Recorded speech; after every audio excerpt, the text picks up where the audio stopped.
안녕하세요. 네, 안녕하십니까. 안녕하세요. 반갑습니다. 어제 오늘 이건 웃어야 할지 울어야 할지 뭐 어떻게 뭐라고 표현할 수 없는 저는 정말 역대급 변동성의 거래량 이거 본 적이 없는 것 같아요. 그렇죠. 저도 주변에 20년 이상 투자한 투자 전문가들, 전문가라고 표현하면 좀 이상한데 하여튼 주식으로 잔뼈가 굵고 네. 자수성가하신 분들 하고 전화를 해보고 연락을 해보고 저는 처음 보는 것 같은데 형님은 어떠셔? 이러면 나도 처음 봐. 이러죠. 그러니까 예를 들어서 쏠림은 항상 많았고 그다음에 이제 왜 이렇게 투기적으로 이렇게 거래가 갑자기 급증하는 이런 것도 많았죠. 근데 한 극단적인 소수로 쏠려서 다수가 다 몰락하는 어제 이런 흐름들은 보기 힘들었어요.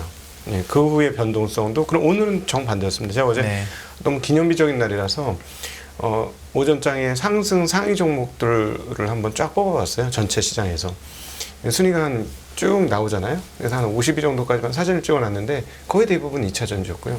오늘은 반대로 하락 종목을 다 찍어봤어요. 뽑아서 또 거의 상당히 많은 숫자의 또 2차 전지였어요. 그러니까 이 극단적인 쏠림은 굉장히 역사적인 순간을 보고 있다라고 보시면 되겠어요. 나중에 기록에 남을 만한 일입니다. 이 정도면. 네. 김민수 대표님 어떻게 보셨습니까?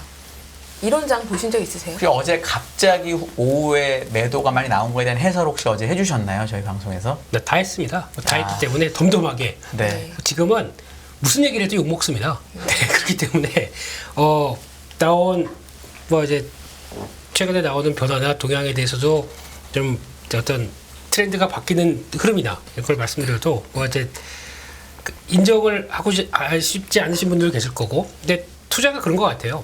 이게 내가 어느 쪽으로 본다고 그래서 다른 쪽이 바뀌어야 되고 또 다른 쪽이 맞다고 그래서 이쪽은 아니어야 되고 이건 아니거든요. 근데 지금 그만큼 시장에 너무 극단적으로 바라보고 있다는 여러 가지 증거가 나오다 보니까 이게 하나의 그런 상황이 지금 나오는 시장의 변화라고 봐야 되겠죠. 근데 지금 결론은 그거 같습니다. 저희가 2차 전지를 아무리 좋게 보고 긍정적으로 본다고 하더라도 2, 3일 내에 지금 회사가 바뀐 건 전혀 없어요. 네. 그런 과정 쪽에서 그렇다고 해서 딱 바뀐 건 그거 하나죠. 우리 심리가 바뀌었던 거죠. 네. 그만큼 주가가 오르다 보니까 지금이라도 안 사면 안 될 것 같은 마인드가 가장 강했던 게 최근 한 일주일 상황들이었고. 근데 여기 똑같은 게 지난번 4월 달에도 있었습니다.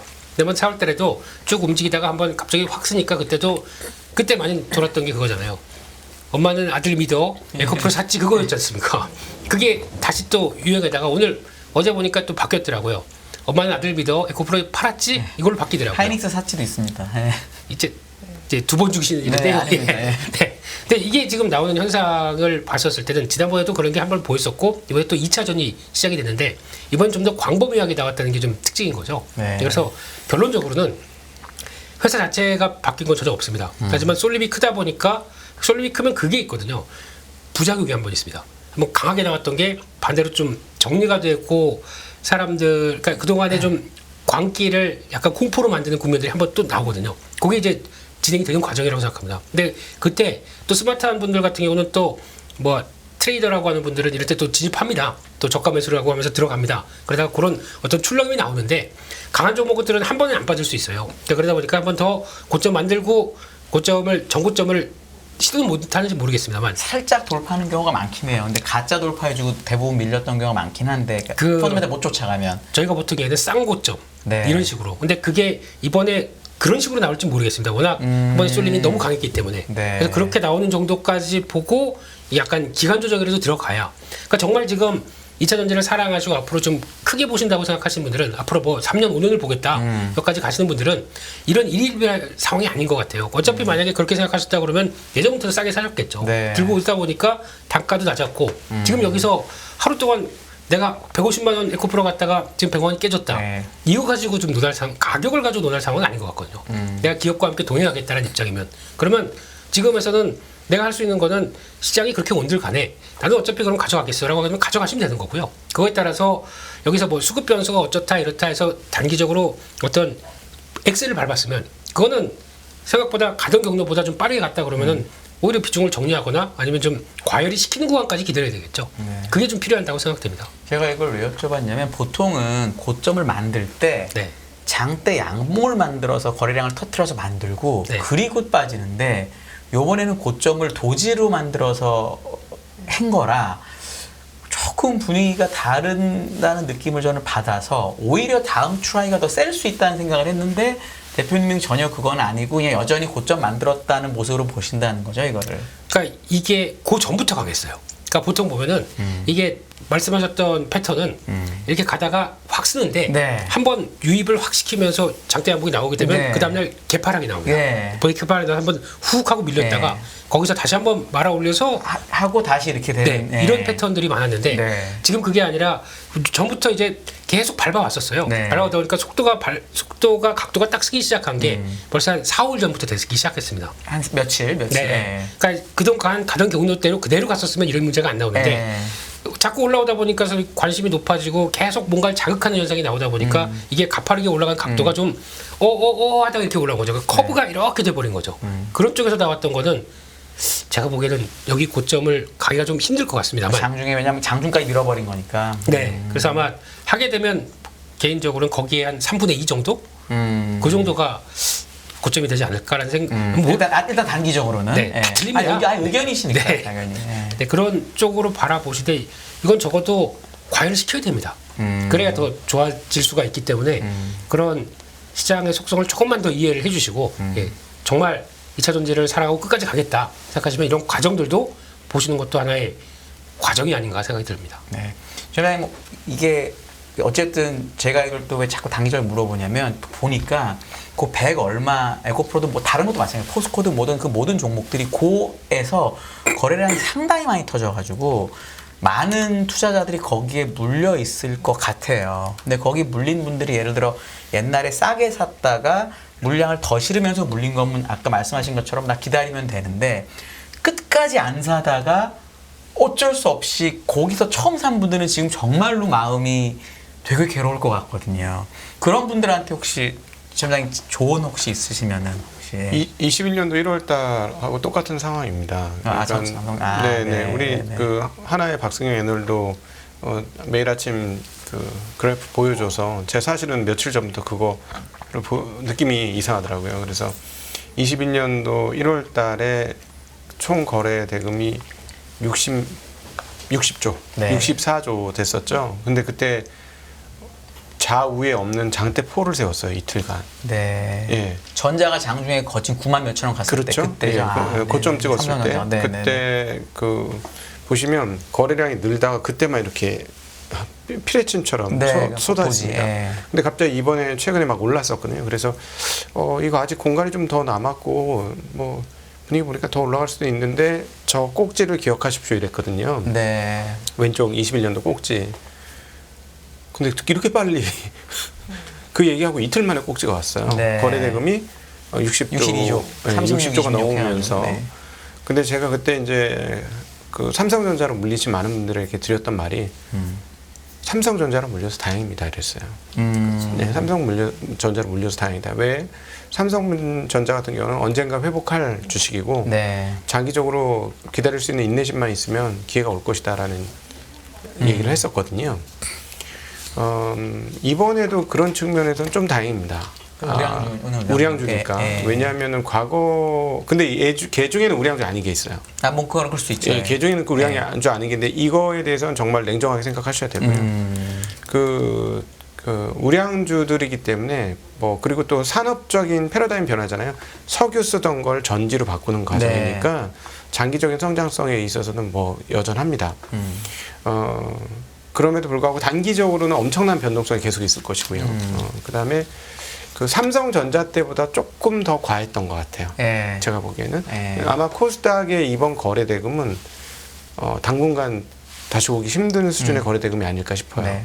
그럼 뭐냐면 꽤 오랜 기간 그 가격적으로는 힘들 수 있다. 이번에 고점이. 네, 그거는 왜냐하면 삼성전자 21년 1월 달 아직까지 고점 회복 못했잖아요. 아직 멀었죠. 근데 저는 언젠가는 이거 회복할 거라고 생각하거든요. 그래서 특별히 최근에는 삼성전자를 보유하신 주주들에게는 지금부터는 이제 시작이니까 참아라. 그때는 지금까지는 고통의 기간이었지만 이제는 희망의 기간이 왔으니까 좀 느긋해져라. 긴 시계열로.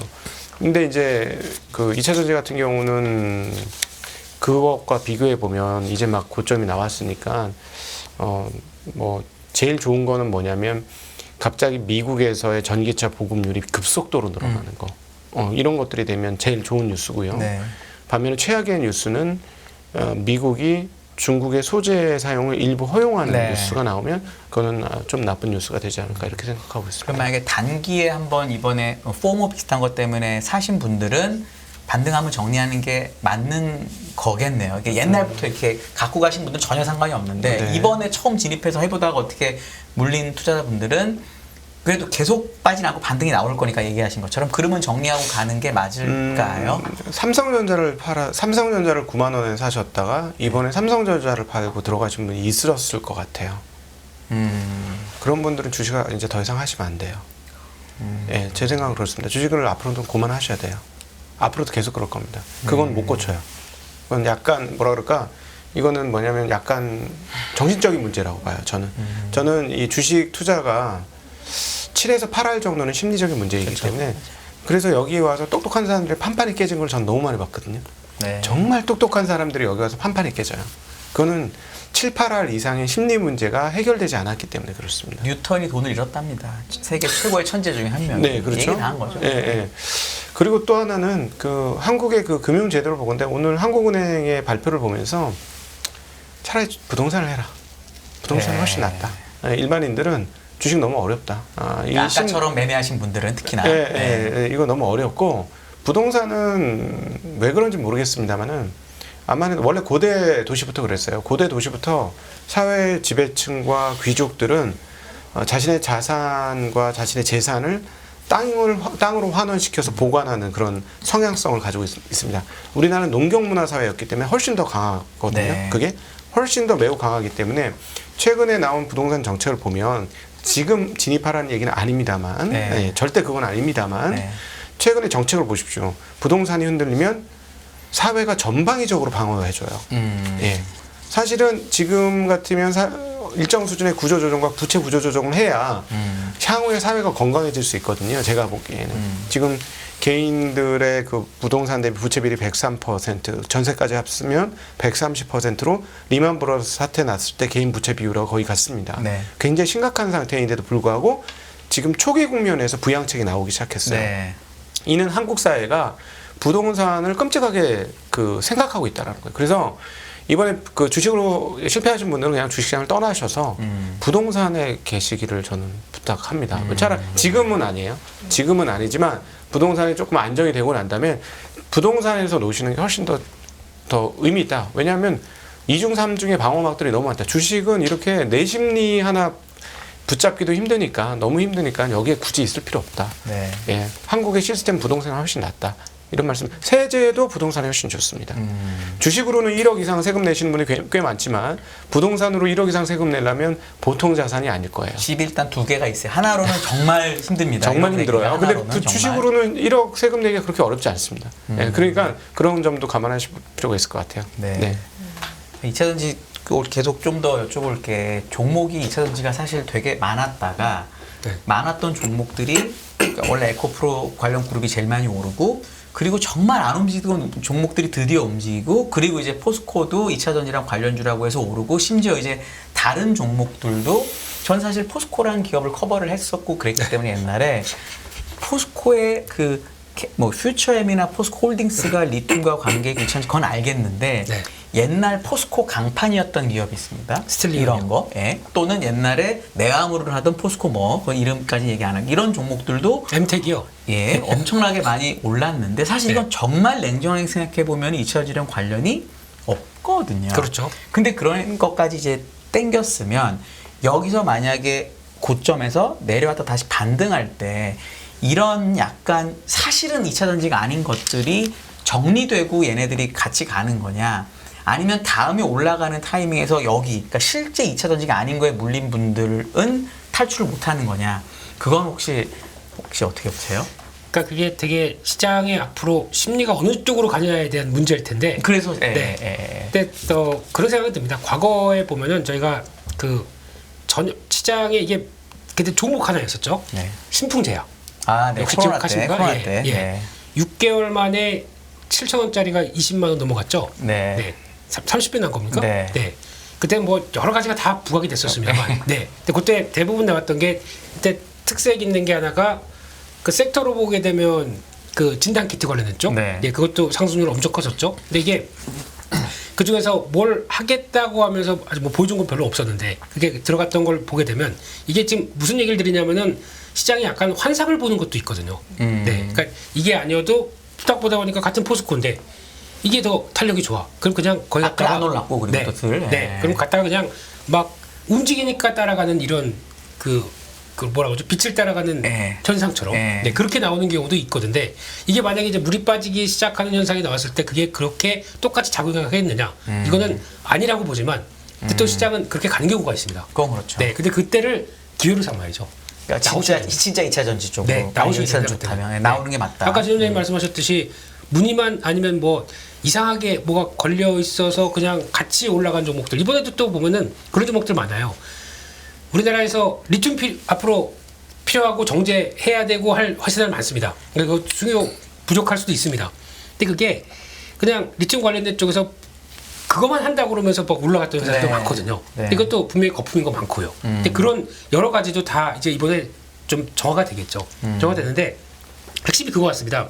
왜 포스코홀딩스고 왜 에코프로고 뭐 한때 또 LG화학도 잠깐 움직이려고 하다가 그냥 후루룩 네. 다 빠지는 거는 오늘 실적 발표 때 나왔던 얘기들 때문에 더 그렇다고. LG엔솔에서 얘기한 거 그렇죠. 있죠. 네. 그것 때문에 그렇다고 쳐도 지금 그래도 가만 보게 되면 내가 투자할 만한 하겠다라고 하는 쪽은 대한민국 기업의 경쟁력이 있어야 됩니다. 경쟁력이 있다는 얘기는 딱 봐서 밑에 갖고 있어요. 갖고 있어서 아무리 뭐 이제 가장 이제 중요한 게 그거였죠. Q는 성장하겠다고 보는데 거기서 P가 왔다 갔다 한다고 하더라도 내가 수직 계열을 시켜놓게 되면 P에 대해서 좀 더 비탄력적이야. 그러니까 아무리 P가 왔다 갔다 한다고 하더라도 우리가 관리할 수 있어 라고 하는 능력. 그러니까 P가 만약에 50% 빠졌습니다. 리튬이 50% 빠졌습니다. 그렇다고 하더라도 내 관리 단가는 한 30%대 20%대로 해서 안 좋을 때 버티다가 또 좋아지면은 더 시너지를 낼 수 있겠다라고 하는 회사들로 집중되는 게 더 맞다고 보거든요. 그러니까 그런 쪽을 집중하는 게 낫지. 그러니까 솔직히 DX까지도 그래요. DX도 그렇지 않습니까? 그거 뭐 아무리 투자를 하면서 거기서 뭘 얻는다고 하는데 고개를 절레절레 했어요. 아니다. 네. 네. 그러니까 이런 것들도 마찬가지죠. 그래서 같은 포스코 그룹들이 다 움직인다고 하면서 이런 거와는 또 다르게 뭐 인터내셔널도 좀 그럴 수가 있겠죠. 개연성은 있습니다. 개연성은 있는데 앞으로 이제 또 중요한 역할을 할 거야. 앞으로 광산 투자하게 되면 가서 뭔가를 끌어낼 거야 라고 하는 쪽에 개연성은 있었는데 그것도 이번에 약간 수급 이슈 나오면서 좀 오버슈팅한 게 좀 있었죠. 네. 그러니까 그건 그게 한번 정리되고 나다 보니까 또 금방 물 빠지는 것도 있겠지만 중요한 거는 이제 제가 좀 선별을 하셨으면 좋겠습니다. 왜 이 회사고, 그러니까 네. 왜 이 회사가 앞으로 2차 전지가 대한민국이 커지면서 나왔었을 때 그대로 수혜를 받겠느냐 라는 쪽을 생각해 보셨으면 좋겠고요. 단순하게 그렇습니다. 2030년 가게 되면 반도체 시장이 1조 달러 얘기합니다. 시장 전체가요.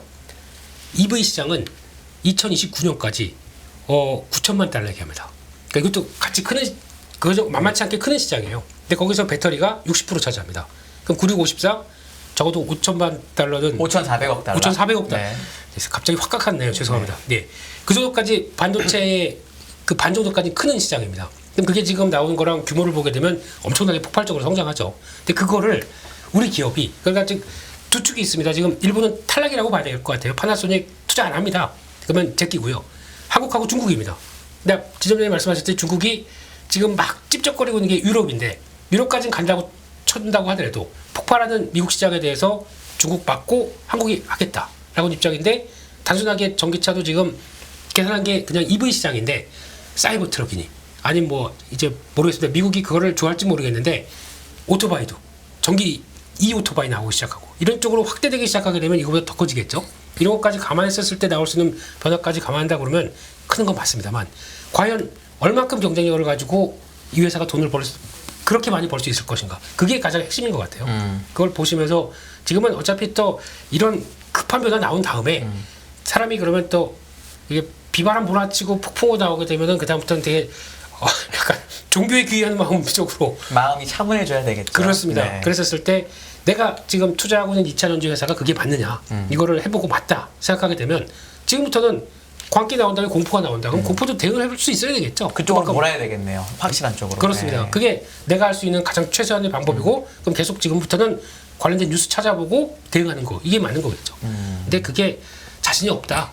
그러니까 자신이 없으면 하시면 안 됩니다. 지금 자신이 없으면은 근데 뭐든지 그냥 그런 분 있지 않습니까? 귀가 얇아서 어제 같은 경우도 그런 거 되게 많았다면서요.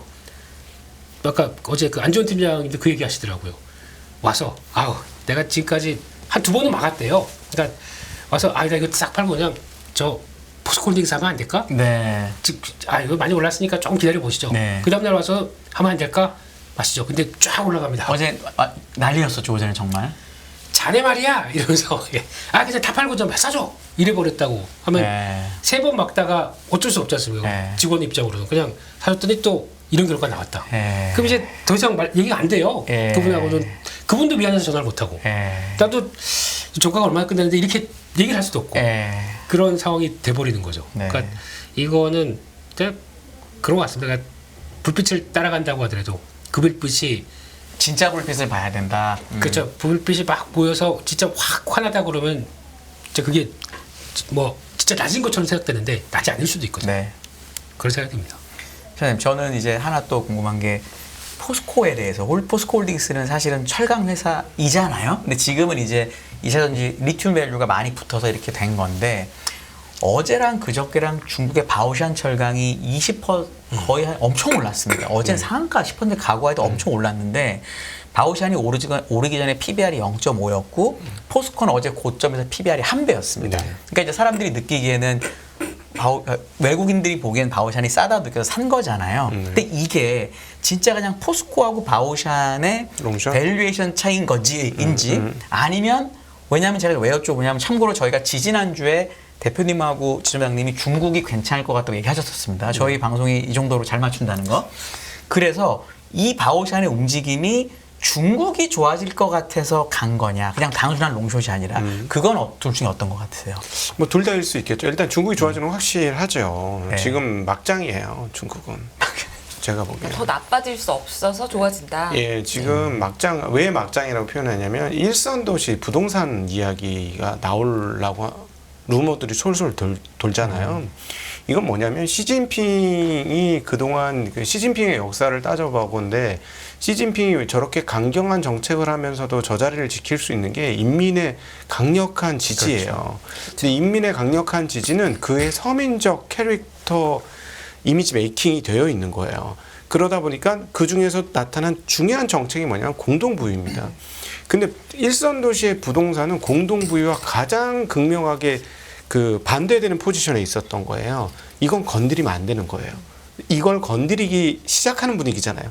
실제로 어떻게 표면적으로 안 건들 거라고 봅니다. 저는 내면적으로 건드려도. 그러니까는 정책을 실행하는 편에서는 어떤 식으로든지 거기에 대응하겠지만 겉으로는 표현 안 하지만 일단 어쨌든 그걸 건드린다는 건 뭐냐면 공동부유가 사실상 깨진 거예요. 네. 이건 뭐냐면 시진핑의 아이덴티티를 깨는 일이에요. 그건 그만큼 막장 같다는 얘기고 저희가 옆에서 계속 지켜보건데 왜 미국이 갔느냐라고 저 혼자 시나리오를 돌려봤어요. 그냥 재밌는 옛날 얘기 듣는다고 생각하고 한번 들어보세요. 네. 미국으로서는 지금 채권을 사줄 세력이 점점 없어져요. 심각합니다. 그래서 미국도 이 채권을 사줄 나라가 필요했고 역시나 지금 채권을 팔고 있는 중국을 설득할 필요가 있었죠. 그래서 계속 쪼았어요. 쪼다가 이쯤 얘들을 보니까 헐떡헐떡한다. 중국 애들 지금 헐떡헐떡하네. 꼴깍꼴깍 넘어가기 직전이네. 그게 보이니까 사람들 보낸 거죠. 자, 이쯤 됐으니까 우리 국채 좀 사주지. 사준다면 뭐 관세 고민해 볼게. 근데 중국 굉장히 억울하죠. 일단 연락에 때리고 나서 네가 갖고 있는 뭐 주면 내가 이제 더 이상 안 때릴게. 이거잖아요. 그러니까 중국은 조금 당근 안 줄까요? 그만 때리는 거 말고 뭐 조금 더 안 줄까요? 계속 안 때리기만 하나요? 사실 관세 풀어주는 게 많이 주는 건 아니잖아요. 그거 말고 뭐 뭔가를 더 줄 수는 없을까요? 여기? 그러니까 중국이 대놓고 얘기했잖아요. 관세 풀고 신장에서 나온 태양광 제품 사주고 첨단 제품 막는 거 다 풀어라. 네. 일단 요구를 많이 하는 거니까 일단. 그렇게 요구를 다 했죠. 까놓고 했습니다. 그 글로벌 타임스나 이런 데서. 그러니까 어떻게 돼? 딱 돌아가더니 우리 그 재무장관께서 아직까지 관세를 풀어줄 때는 아닌 것 같아. 네. 뭐 미국에서 맞았구나 아직. 니들 아직 정신 못 차렸네. 네. 그러면서 이제 그러면은 더 레거시 공정의 반도체에서 수입 못하게 한번 해볼까? 그러니까 이제 그 사이에 어떤 일이 벌어지냐면 중국은 똥줄 타니까 방송 용어가 죄송합니다. ASML로부터 EUV EUV는 아예 애시당초 안 되고 DUV를 엄청나게 땡겨갑니다. 네, 그러면서 우리는 뭐 예를 들어 수십 나노의 레거시 공정이라도 열심히 잘하는 나라가 되겠다라는 흐름으로 간 것이고, 그런데 그 미국이 갔을 때는 중국이 한계에 도달한 상황 아니냐는 걸 파악하고 갔을 거예요. 네. 그리고 처음에 간을 보여주려고 여러 명을 보냈죠. 처음에는 누가 왔죠? 블링컨이 제일 먼저 블링컨이 갔고, 그 다음에 재무장관이 갔고, 그 다음에 키신저는 조금 예외로 봐야 될 것 같아요. 가긴 갔습니다. 키신저는 좀 예외로 봐야 될 것 같아요. 이거는 이제 해석이 좀 남다른데, 이건 군사적인 문제가 있지 않았을까라고 해석하시는 분들이 있는데, 그래서 친밀성이 있습니다. 요거는 제외하고, 요번에 이제 드디어 그 상무장관이 갑니다. 이 찐카가 가는 거예요. 이 상무장관이 가야 뭐 그 관세라든가 무슨 무역 제재라든가 이런 것들에 대해서 실무 협상자가 가는 거예요. 그냥 이제 잽을 매겨놓고 이제 한 주고받자라고 간 건데, 이번에 과연 어떤 얘기를 중국에서도 환영한다 그랬어요. 오는 거를. 왜냐하면 실무 담당자가 오는 거니까. 그래서 이제 여기서 어떤 얘기가 나올지가 관건인데, 제가 그래서 미국이 배신 때리는 거 아니야? 라는 생각을 하는 거예요. 한국 입장에서 IRA법과 관련해서. 왜냐하면 미국도 전기차로 빨리 돌리려면 사실은 덩샤오핑 때부터 했었던 이 소재 관련 중국의 사업들이기 때문에, 즉 굉장히 오래되었습니다. 그러니까 지금 아프리카 가 보면 뭐 콩고라든가 이런 거 다 그 중국 애들이 싹 다 또 이상하다. 다 그냥 다 장악을 하고 있어요. 무슨 말 쓰실지 알았는데 적합하지 않습니다. 네, 다 장악을 하고 있어요. 쓴다고. 완전히 다 장악을 하고 있는 상황이라서 지금 중국의 도움 없이 소재를 원활하게 공급받을 방법이 없어요. 저는 LFP 말씀을 드리는 거 아닙니다. 그리고 기술력 말씀드리는 게 아니고, 미국이 그거를 하기 위해 전기차를 급속도로 늘리기 위한 방법. 그럼 만약에 얘네들이 알았어, 그거 좀 풀어주고 IRA법 좀 풀어줄게, 그냥 그렇게 합니다 하고 또 관세 좀 풀어주고 하면서 대신에 국채 사?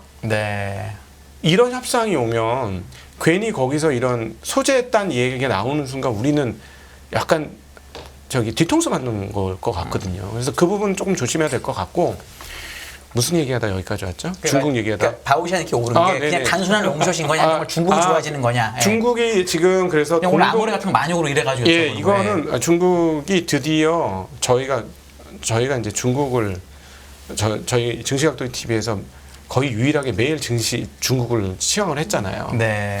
그래서 요즘엔 취항을 못 하겠다고 했어요. 너무 힘들어가지고 1년을 그냥 계속 때렸어요. 계속 떨어졌거든요. 그러니까 이제 거의 다 포기 상태, 이 정도까지 갔는데 중국이 드디어 조금씩 풀다가 공동부유까지 깰 가능성이 있는 걸 풀기 시작했습니다. 그러니까 이제 중국이 진짜 푸는 거예요. 이제 진짜 푸는 거. 그래서 지난주부터 그 기미가 보였었거든요. 중국 주가가 좀 반등을 했습니다. 그리고 민간 기업 풀어주겠다는 얘기 했습니다. 그래서 제가 보기엔 바오산 철강 오른 첫 번째 이유는 중국의 오늘 현대제철이 올랐잖아요. 6% 그리고 그 한국의 중국 플레이어들이 다 올랐습니다. 다 올랐죠. 심지어 여행들도 올랐으니까 이거는 이제 아모레 중국 같은 게 막 2자릿수 넘게 오르고. 이제 결론, 질문에 대한 결론, 이제 중국이 풀어주는 게 첫 번째였고, 롱숏은 있을 수 있는데 잘 모르겠습니다. 그 부분은. 알겠습니다. 너무 길게 얘기했어요. 아닙니다. 아니 근데 저는 사실 더 궁금했던 게, 오늘 장을 누구는 이렇게 얘기하더라고요. X 배터리는 다 올랐다. 배터리 빼고 다 올랐다는 장이라서 오늘로 뭔가 현대차가 못 올랐어요 오늘.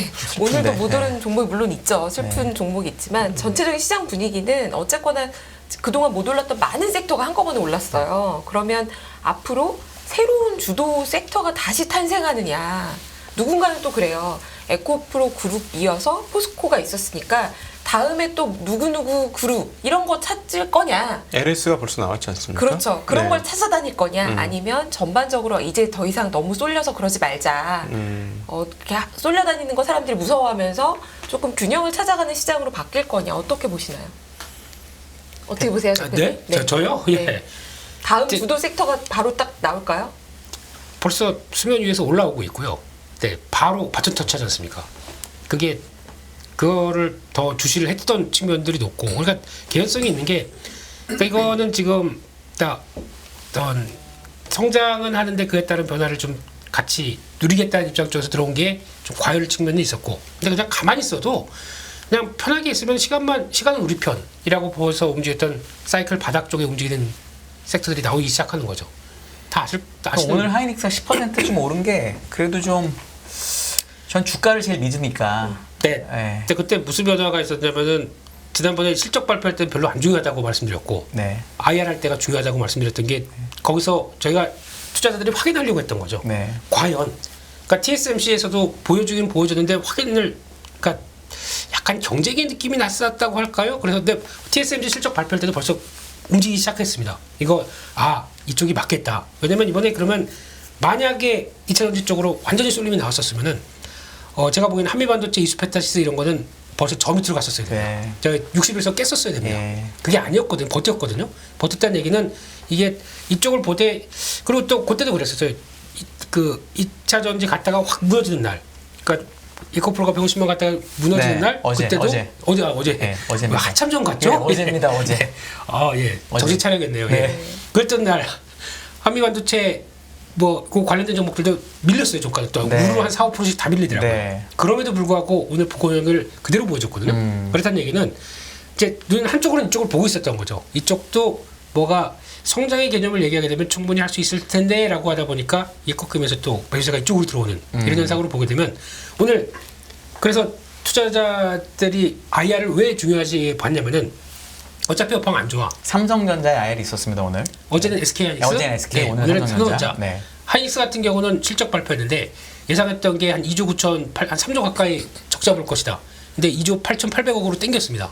그렇다는 얘기는 이게 과연 무슨 일이 일어났을까? 특히 매출 자체가 뛰었잖아요. 아니, 어제 그 디램이 네. 거의 BEP에 갔더라고요. 그러니까요. 하이닉스가. 그게 네. 아마 제 경험상 SK 하이닉스 주가가 낸드 갖고 움직인 적은 별로 없었던 것 같고 그리고 3분기에 디램이 흑자날 수 있다고 주장하는 사람들이 생기니까 네. 그게 일단 오늘 반영이 되고 뭐 이랬던 거 아닌가 싶기도 하고 저는. 근데 거기 문구들이 제일 중요했던 것 같아요. 네. 그래서 낸드는 포기. 네. 낸드 뭐 감산. 저건 모르겠어. 이런 느낌이죠. 네. 계속 감산할 거고 이런 쪽이고. 근데 거기서 나오는 것 중에 HBM DDR5가 얼만큼 영향력을 좌우하겠느냐. 근데 투자자들의 마음을 흔들 정도로 얘기를 한 겁니다. 네. 예. 그러면서 뭐 배수 얘기거든요. 내년 가면 2배 이런 얘기 나오고 네. 삼성전자가 이번에 좀 위축이 많이 됐었어요.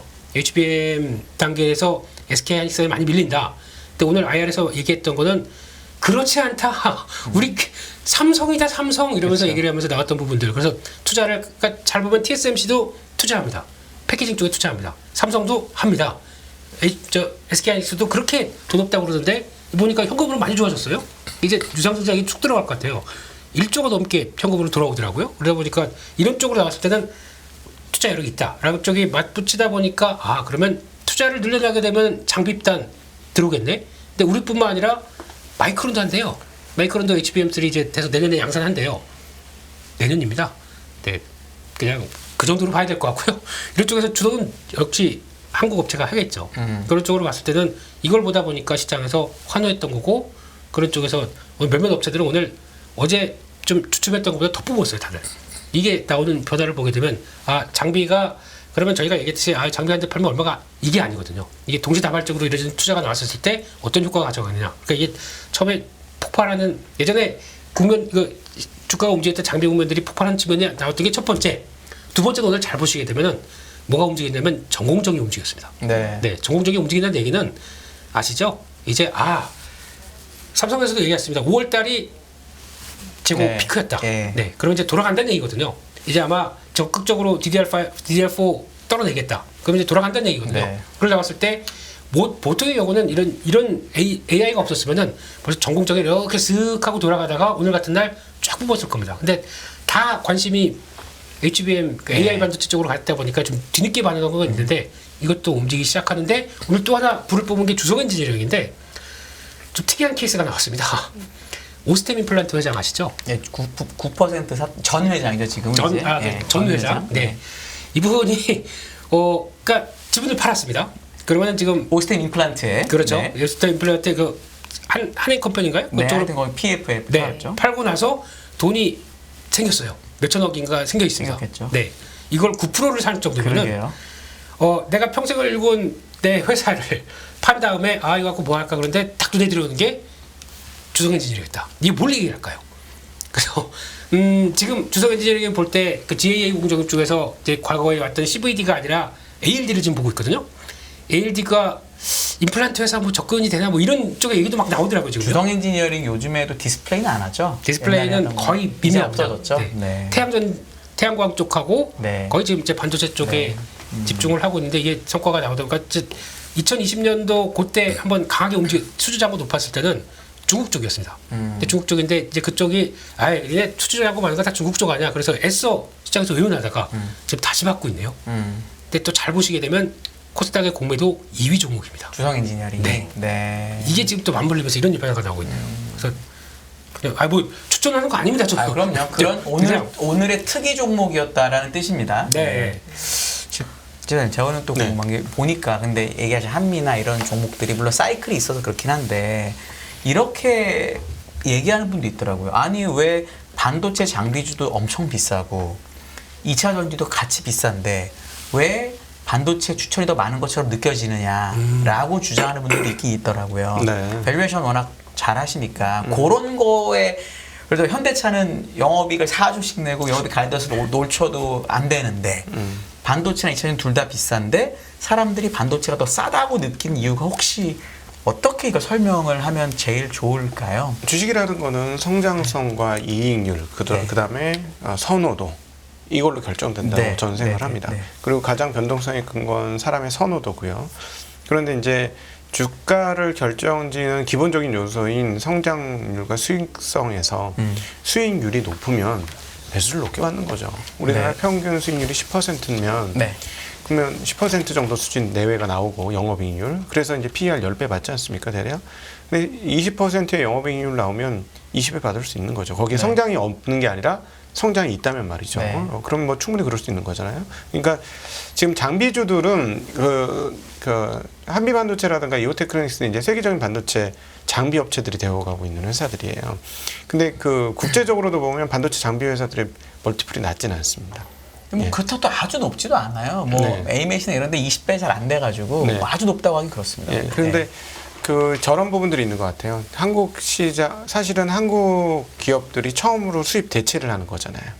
수입 대체를 하고 또 한국에는 엄청나게 큰 메이저 회사들이 있잖아요.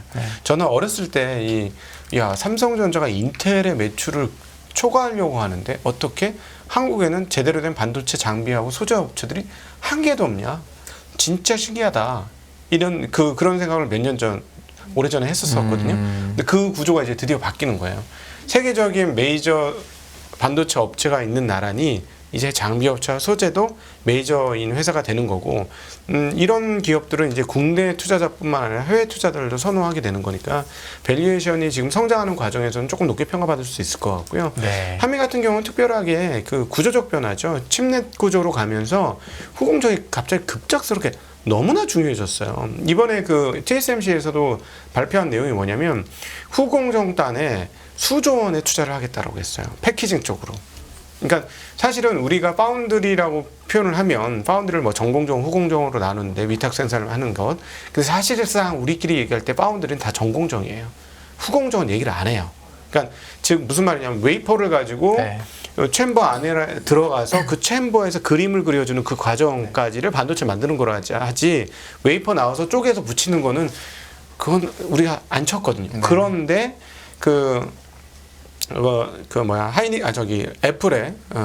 애플이 TSMC에 맡기면서 애플 아이폰 7 이후로 나오게 된 그 칩에서부터는 후공정단이 정말 절대적으로 중요해졌어요. 그래서 이제 후공정 기업들은 앞으로도 수요가 계속 커질 것이다라는 예상 때문에 조금 더 밸류에이션을 많이 받는 것 같습니다. 과거에 비해서. 과거에는 전공정이 훨씬 더 중요했다고 보여지는데 지금 후공정이 거의 뭐 같은 급으로 중요하게 느껴지는 흐름이라서 밸류에이션을 더 높게 받고 있는 과정이다라고 보여져요. 근데 그러면 오늘은 전공정도 올랐잖아요. 그러면은 이거는 그래도 밸류에이션 후공정에 더 줘야 되기 때문에 이미 많이 오른 후공정이 그래도 여전히 좋아 보이시나요? 그거는 이제 조금 다르게 생각하셔야 되는데 저는 요즘에 이제 전공정을 잘 봐라. 라는 얘기를 합니다. 근데 한국의 전공주체가 몇 개 없어요. 좀 안타깝게. 왜냐하면 이게 어려운 기술이라 정말 제대로 큰 장비하는 업체들은 없습니다. 없고 이제 부품이라든가 일부 장비하는 회사들이 이제 막 나와 있는데 왜 저는 이제 전공정을 보라고 하냐면 삼성의 파운드리에서 나온 루머 사항들이 과거하고 다르다는 거예요. 지난번에도 여기 와서 말씀을 드렸습니다만 그 4나노 공정과 3나노 공정의 수율이 굉장히 빠른 속도로 올라가고 있다라는 얘기를 하는데 이건 그야말로 전공정 얘기예요. 그러니까 삼성 파운드리의 전공정의 수율이 올라간다는 건 뭐냐면 손님 맞을 준비가 됐다는 얘기입니다. 예. 그러니까 그 동안에는 식당 다 차려놨어요. 식당 차려놨는데 그리고 다 식기 그 테이블도 만들어 놓고 인테리어 다 했어요. 자, 손님 오세요 했는데 손님 와서 딱 들어가니까 음식이 맛이 없네. 네. 서비스도 별로고. 네. 그러니까 이게 밥도 늦게 나오고. 네. 먹다 보니 돈은 돈대로 냈는데 반찬도 반밖에 안 나오고 안 되겠다 나갈래. 컬컴이 그랬죠. 저 그냥 갈래요. 나가버렸어요. 늦게 나왔죠, 음식. 예. 늦게 나오고. 예, 그냥 나가버렸습니다. 네. 근데 지금은 뭐냐면, 우리 요리사 제대로 요리합니다. 라는 거예요. 요리사 요리 제대로 해요. 한번 오세요. 한번 먹여줄 테니까. 테슬라는 들어와 있어요. 근데 예를 들어서 테슬라의 평이 좋고, 뭐 다른 업체들도, 여기 음식만 괜찮아. 저기, TS 식당하고, 뭐, 가성비 좋아. 이런 얘기를 하게 되면 손님들이 오게 될 거라는 거예요. 그러면 실제로 그렇다면 이제 사실상 TSMC는 번호표 뽑고 대기줄이 있거든요. 손님들이 들어가고 싶은데 그 대기줄에 있는 사람들 오게 될 겁니다. 네. 예, 그런 측면이 있기 때문에 전공정에 대해서 이제 좀 준비를 해야 되는 단계가 아닌가 싶습니다. 네, 저는 굉장히 그렇게 생각. 우리 레몬 반도체. 네? 우리 김 대표님 그러니까 얘기해 주시죠. 우리가 느끼기에 똑같이 2차 전지나 반도체가 똑같이 비싸 보이는데 네. 반도체가 덜 비싸다고 느껴지는 이유가 좀 있잖아요. 사람들이. 네. 그게 어떻게 설명하는 게 좋을까? 2차 전지 맨날 비싸다는 말만 하고 사람들이 네. 반도체는 비싸다는 말 안 하니까. 네. 근데 사실은 똑같이 엄청나게 비싸고 똑같이 적자고 이런데 그거에 대해서는 혹시 어떻게 해석을 저희 투자자분들이 하면 좋을까요? 설명하기 쉬워서 그렇죠. 반도체가. 밸류가 분명합니다. 받을 수 있는 밸류가. 예를 들어 어떤 식으로? 네. 업황 안 좋았을 때 네. 사서 그냥 엉덩이 투자하면은 앞으로 이만큼까지 갈 거야. 네. 할 수 있는 이런 좀 어떤 스케줄이 나올 수 있지 않습니까? 과거에 한번 봤다 이거죠. 그렇죠. 저희가? 네. 몇 번 봤습니다. 좀 네. 여러 번 봤죠. 2010년대부터 여러 번 보다 보니까 적자 그러니까 알고 있는 게 공식이 거잖아요. 적자 나왔을 때 고개 들이밀어. 네. 그리고 기다리면 돼. 딱 해봐야 한 2년, 1년 반만 기다리면 돼. 이런 공식이 알려져 있다 보니까 오히려 설명하기 쉽고 거기서 나오는 또 대한민국은 반도체 공화국이었다 보니까 거기서 나왔던 여러 가지 기술들이 이제 저희가 공부하면서 많이 좀 익숙해졌던 거. 근데 이게 거의 또 2차전지 쪽에서도 공정이 좀 차이는 있겠지만 그런 과정이 들어오는 것도 이제 막 알기 시작하다 보니까 새로 커지는 산업에 대해서 제가 밸류를 하기가 좀 힘들었던 부분이죠. 근데 원래 밸류하기 힘든 부분들이 더 잘 갑니다. 네. 이게 성장주의 특징이거든요. 근데 그거를 보다 보니까 이렇게 많이 간 거, 그러니까 계산을 못 해요. 네. 말을 할 수가 없어요. 그렇게 되면은 이게 그럼 주가가 여기까지 빠르게 올라온 것에 대한 설명이 안 되다 보면은 그냥 그건 좀 내려놓으시고 확실한 반도체가 낫지 않겠습니까? 이렇게 나오다 보니까 거기서 좀 더 챙기는 부분들이 있겠죠. 근데 이것도 나중에 가게 되면 이제 저희가 뭐 LG에너지 솔루션을 다 반도체 북미에서 다 투자를 완료했어요. 이제 막 뽑아내기 시작합니다. 그럼 그때는 이제 캐시카우 역할을 하겠죠. 그때는 이제 설명하기가 쉬워져요. 네. 그러면 이 정도 캐파가 나오고 이때 가격이 변동하다 보니까 Q는 더 이상 늘어나지는 않는 것 같고 거기서 이게 앞으로 뭐 한 5년 뒤 10년 뒤도 얘기했지만 이게 나오게 되면 이 정도 따라서 움직일 수 있습니다. 그런데 그때는 고밸류가 아닙니다. 네. 그러다 보니까 그때는 이제 밸류 평가하기 쉽죠. 근데 지금은 어떻게 될지 모르다 보니까 성장을 이걸 얼마를 줘야 돼 어떻게 되다 보니까 얘기하기 더 어려워서 그런 측면들이 아닐까. 그래서 오히려 반도체가 더 편하게 느껴진다. 그런 게 맞는 것 같습니다. 근데 대한민국은 밸류를 측정하기 못하는 업체들이 대박이 납니다. 그게. 근데 제가 그래서 지금 얘기하신 게 일정 정도 동의하는 게 네. 어제 사실 그저께 포스코 관련된 기업들이 실적 발표가 나오고 네. 그 다음날 포스코라는 기업은 워낙 크고 이제 어쨌든 그룹이 크니까 애널리스트들의 리포트가 많이 나왔어요. 네. 타격 목표 주가를 내기 위해 퓨처엠이든 홀딩스든 막 그래서 막 리튬 가치도 막 계산해서 최대한 가정을 하고 막 이렇게 해서 넣었는데 네. 공교롭게도 그렇게 밸류를 시장에서 불러주기 시작하니까 이런 일이 벌어진 거라는 거죠. 그렇죠. 예. 그러면 그 밸류를 가정한 게 사람들이 예를 들어 시장이 보고 야, 이거 과해라고 생각해서 누군가 오후에 판 건지 네. 아니면 우연의 일치인지 저는 되게 궁금하더라고요. 아, 전 리포트 다 1시 읽어봤- 20분. 뭐 1시, 2시 그거 언제 온 거예요? 갑자기 저는 세미나 하다가 나와봤더니 주가 저 잘못 본 줄 알았어요, 처음에는. 네. 그냥 들어가기 전에 분명히 코스닥 150이 한 4, 5% 오르고 있었는데 네. 저는 정말 잘못 본 줄 알았거든요. 그거는 모르겠습니다. 뭐라고 그러니까 좀 그 석연치 않은 부분은 있는데 근데 그거를 떠나서 펀더멘탈하게 설명한다면 그럼 선인처럼 다 빼고. 네. 그리고 이제 중요한 게 그거 같아요. 어제도 좀 그 며칠 전에 나왔던 포스코홀딩스의 인베스터 데이 네. 거기 나왔던 얘기 중에 하나가 우리 앞으로 뭐 양극재 43만 톤, 뭐 음극재 30만 톤 이런 네. 쭉 리튬도 얘기했을 때 있고. 리튬 네. 중간에 네. 있었습니다. 네. 그래서 이걸 가지고 2030년 가게 되면 얼마의 매출을 볼 것이다 네. 라고 했던 가격이 리튬 가격을 혹시 얼마 계산하셨는지 아십니까? 얼마로 했어요, 혹시? 톤당 네. 4천 몇백만 원을 했더라고요.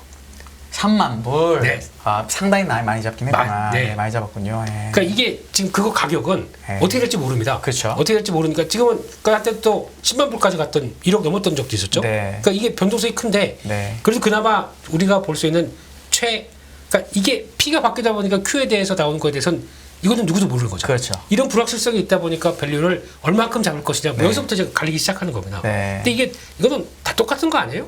나중에도 근데 반도체 같은 경우는 자 그럼 디램 가격들이 이렇게 쭉 있다가 수요 공급 보면서 지금은 만약에 1.5달러인데 나중에 가게 되면 다시 5달러가 될 것이다. 네. 그걸 보면서 또 계산하는 거와 똑같은 얘기긴 한데 그나마 저희가 좀 그러니까 전문가가 좀 많다고 해야 될까요? 반도체 또 과거의 가격 트렌드가 있죠. 그렇죠. 그걸 보다 보니까 그런데 이거마저도 틀립니다. 반도체 가격 맞추는 사람 없어요.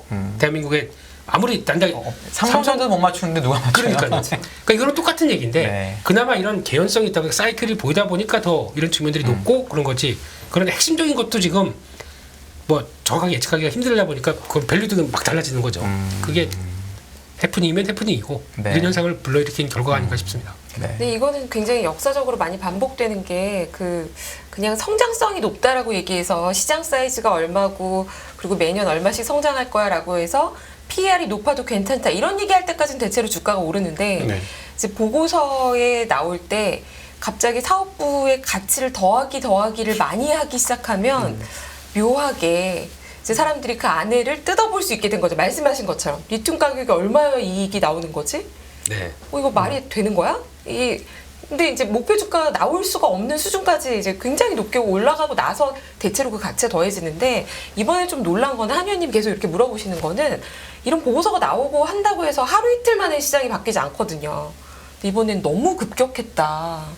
그 충격이 좀 큰 것 같고 그래서 아마도 보통은 또 이 반락이라고 하잖아요. 이게 뚝 떨어지면 또 반등도 또 세게 나올 수 있어서 아마 이번 주에 오늘 이 방송 들으시는 분들도 갖고 계신 분들은 굉장히 고민이 심하지 않을까 그런 생각이 드네요. 이번에 이제 사실 가장 독특한 것 중에 하나는 주창자가 있었지 않습니까? 이거는 지금 주식 옛날에 이제 2000년대에도 이런 비슷한 게 있었어요. 그 현대증권의 이익치 사장이란 분이 바이코리아라고 펀드를 런칭하면서 무조건 한국 주식 된다, 한국 주식 사야 된다, 약간 애국주의하고 그게 붙어가면서 엄청나게 그런 그 강한 흐름들이 보여줬잖아요.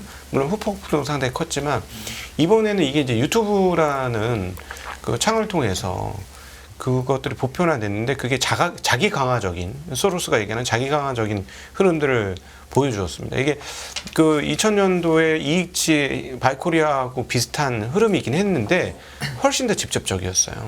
그리고 또 훨씬 더 자극적이었고 그리고 또 훨씬 더 폭이 좁았습니다. 그래서 훨씬 바이코리아는 그냥 펀드니까 펀드가 이제 주식을 막 사는 흐름이었고 이번 건 정확하게 종목 몇 개가 딱 특정됐지 않습니까? 그래서 폭발력이 과거 그 어느 때보다 우리가 본 적이 없는 그런 일이 벌어진 거고요. 그러니까 뭐 결국 시간이 지나면 이제 밈 현상이라고 표현할 건데 이번에는 밈의 주창자가 있었기 때문에 이게 훨씬 더 강화되었고 그것들이 과정 중에 성공하면서 훨씬 강화되었기 때문에 떨어지는 과정도 훨씬 급하게 떨어질 수밖에 없었다 이렇게 보여집니다.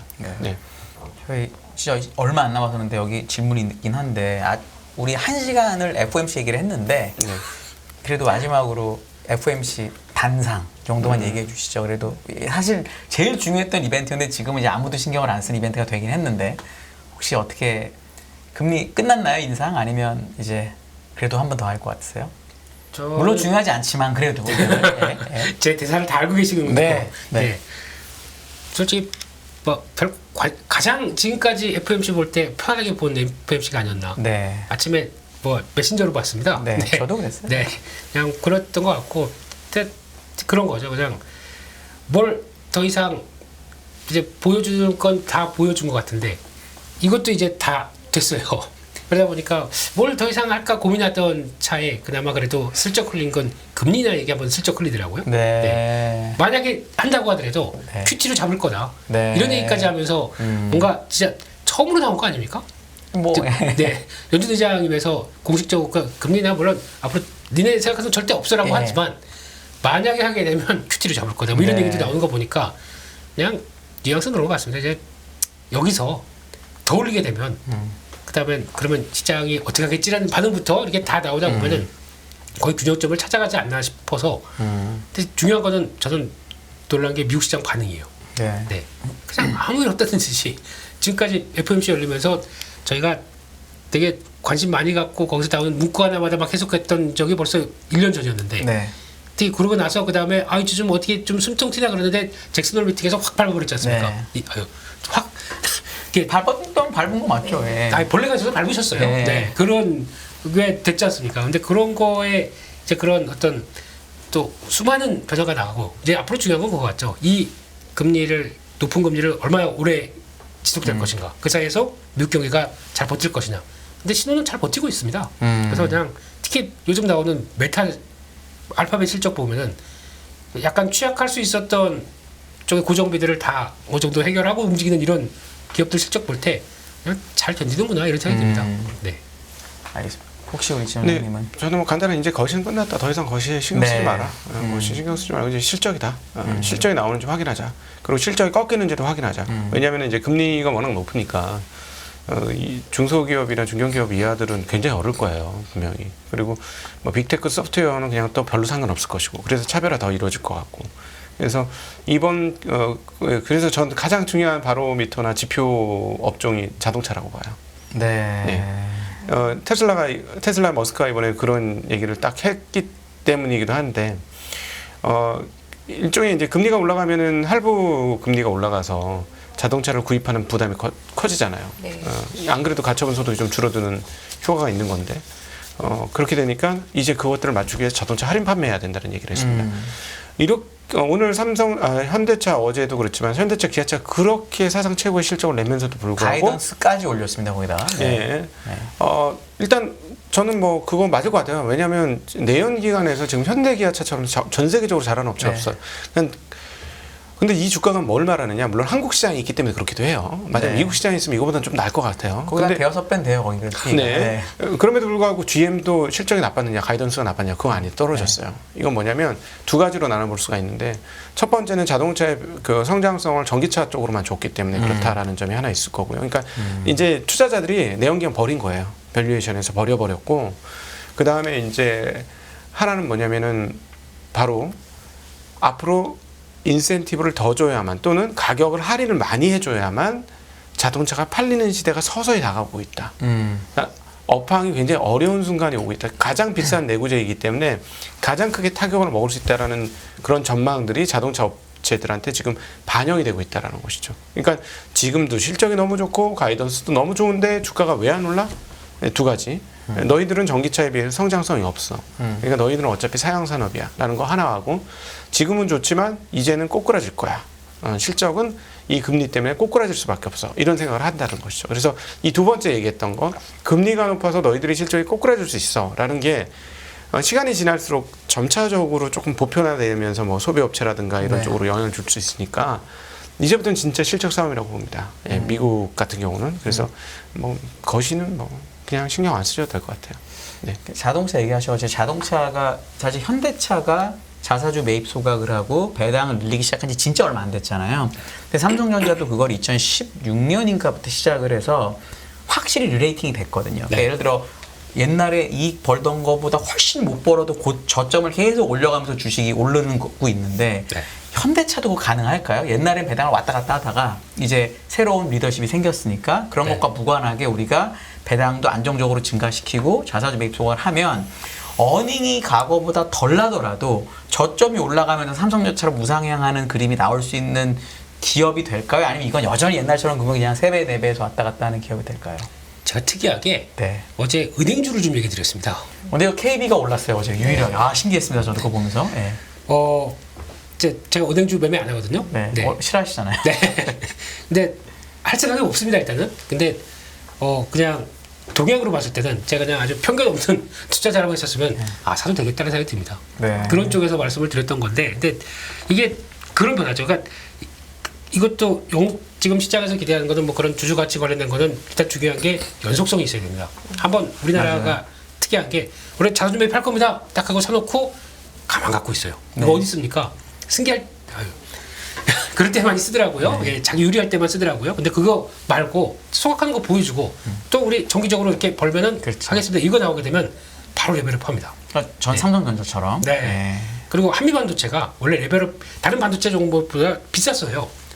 꾸준하게 그거 했었습니다. 네. 자사주 매입 소각하다 보니까 이거에 대한 관심이 이거 이런 장비 업체가 있었네라고 하다 보니까 나왔던 거기서 폭발한 게 더 컸었고 이것도 마찬가지인 것 같은데 근데 지금 그런 거 떠나서 제가 보기에는 내년쯤 가서요 아마 싼 거 다 알고 이거 너무한 거 아니야 이러다가 내년 한 상반기쯤 가게 되면 하반기 조지아 공장 완공 이제 돼서 이제 본격적으로 한다 중국에. 네, 미국에. 드디어 이제 나온 지금까지 우리 돈으로 IRA 거기 보조금 주면서도 실적 이 정도면은 진짜 잘한 거예요. 네. 그렇다고 하더라도 그거 이제 들어간다라고 나오게 되면 그때는 달라질 수 있습니다. 네. 그러면 그때는 자동차 쪽 챙겨봐야 되지 않나 싶은데 지금 가지고는 그냥 테슬라와 테슬라 아닌 자를 보고 있는 상황에서 무슨 밸류를 기대하겠습니까? 근데 그나마 시장에서는 저 마켓시가 많이 올라오네. 그리고 오늘 또 중요한 얘기가 나온 게 테슬라가 슈퍼차저로 충전 그걸 딱 가져가지 않습니까? 현대차가 이제 뭉쳤습니다. 나머지 BMW, 벤츠, 스텔란티스 7개 회사랑 공동으로 다른 우리가 주체가 돼서 충전기를 가져가겠다. 이게 어떤 변화를 가져가는지도 앞으로 좀 지켜봐야 될 것 같습니다. 이게 현대차가 주도인지도 아직 모르겠어요. 네, 같이 합의해서 이런 식으로 갔다 그러면 반 테슬라 쪽이 이제 생기기 시작합니다. 이제 그 힘의 기울기가 그래도 역시 전기차는 테슬라 이런지 아닌지도 이것도 지켜봐야 될 것 같습니다. 네. 저는 개인적으로 정혜선 회장님 그 주변 참모분들이 이 방송을 보신다면 전기차 전환 빨리 하시려면 주가 올리는 게 가장 최고의 방법이다라는 말씀드리고 싶어요. 자산 소각 많이 해라. 많이 해서 주가 올려라. 주가 올려서 그 주가 이번에 어떤 회사가 자기 주식 팔아가지고 뭐 리튬 뭐 산다고 막 그러지 않습니까? 그런 거 왜 대기업으로 하면 안 돼? 제 생각에는 주가 많이 올려서 사실은 잠재 가치로 보면 2배 정도 올라도 되잖아요. 현대차 얼마나 이번에 자존심 상합니까? 신생 기업한테 시가총액도 따라잡혔어요. 상당히 한국의 역사와 동행하는 기업이에요. 그리고 한국 최고의 제조업체예요. 그런 기업이 이제 막 그 1번 차도 제끼게 생겼는데 화려한 전장으로 사실은 요즘에 자동차 뭐 30년 탈 필요 없잖아요. 10년 타면 지겨워서 바꿔야 되는데 그 시대 최대 수혜주가 현대차, 기아차 아닙니까? 이제 1번 차도 싫잖아요. 내연기관 30년 타고 싶어 하는 사람은 없어요. 이제 20년 타고 싶어 하는 사람 별로 없습니다. 그러니까 그런 측면에서 보면 현대차, 기아차가 지금 가장 앞서가니까 내연기관에서 전기차 쪽에서 여기서 아예 주가 더 띄워서 이 정말 진짜 천문학적인 돈이 들거든요. 주가 띄워서 주식 팔아가지고 전기차 해라. 저 그 얘기 하고 싶습니다. 그러려면 주식 소각해라. 계속 사서 소각해라. 제가 너무 막 나가나요? 돈 많이 벌 때 해야죠. 그랬으면 좋겠어요. 현대차는 사실 그렇게 한번 계획을 세웠다가 코로나 때 사실 한번 중단했던 적이 있어요. 그러니까 이제 그때 사실 실망했던 사람들이 많은데 이제 이번에 낸 계획을 정말 지킬 거냐가 되게 중요한, 그러니까 어려운 일이 생겨도 계속 그렇게 해줄 거냐가 포인트인 것 같긴 합니다. 그럼 지금 3배 반이더라고요, PER이. 올해 순이익 추정치가 12조가 넘던데 그거보다는 기아가 더 심합니다. 기아는 더 심한가요? 기아 제가 못 봤습니다. 기아는 몇 배인가요? 그러니까 두 배 정도쯤 될걸요? 2배 후반? 제가 할 말이 없네요, 제가. 뭐 어차피 그렇게 될 거면 한 3분의 1 다 주식 사가지고 다 소각시켜 버리죠 뭐. 그럼 주식이 엄청나게 많이 오를 거예요. 그러면 그 주식 가지고 조금씩 팔으셔가지고 나중에 전기차 하시면 얼마나 좋습니까? 강력히 요청을 드립니다. 끝없는 위기 속 기회는 언제나 숨어 있습니다. 성공한 투자 고수들과 나눈 투자의 철학. 다가올 기회를 잡아내는 부의 만찬으로 여러분을 초대합니다. 푸짐하게 한 상 차려놓았습니다. 안녕하세요. 이승입니다. 더 많은 영상을 보고 싶으신 분들은 화면 오른쪽에 있는 구독 버튼을 눌러주시기 바랍니다. 그리고 영상을 보시면서 좋아요는 필수인 거 아시죠? 항상 인포맥스 라이브를 사랑해주셔서 감사합니다.